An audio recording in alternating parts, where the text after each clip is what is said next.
Hi, I'm Mark. I have an oven in my car and little to no experience in baking.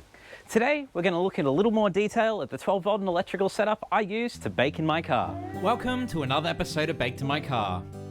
Today we're on Durrag country, at home in lockdown. So I thought, what better time to show you through the 12-volt and electrical setup in the FJ. If you're new to the channel, I have a 2013 FJ Cruiser which I've set up as an off-grid camper.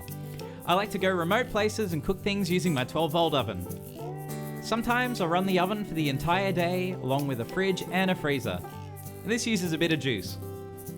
To power this, I'm using two 75 amp hour DCS lithium batteries.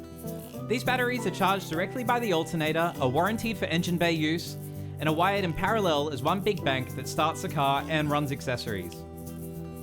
To cope with this, I've run extra grounding wires both to the block and the chassis, and I've run heavy gauge cable between the two batteries. I monitor everything using the DCS app and the gauges in the cabin. I've been running this setup for about 6 months now with no issues with alternator or engine bay heat. So far, so good. Down the passenger side, I've run a 4-gauge feed that powers all of the accessories. And on the driver's side, I've run 6-gauge wiring that goes to the solar controller. Now here's how I access all of my accessory wiring and fuses. First I take out the cooking drawer and the oven. And here's where all the wiring is. It's not perfectly neat, but it does the job. All of my accessories are wired into the Blue Seas fuse block. I have a Victron Smart Battery Protect to make sure I still have enough voltage to start the car, and I use a 13.8 volt step-up converter wired permanently in line with the Travel Buddy. I'm using a Victron 130 charge controller, and all my wiring from the roof is run down, through the back door, and in through this grommet. For solar, we have 430 watts in this custom fabricated slide-out array. 320 watts sit on the top, and another 110 slide out below when we need extra power.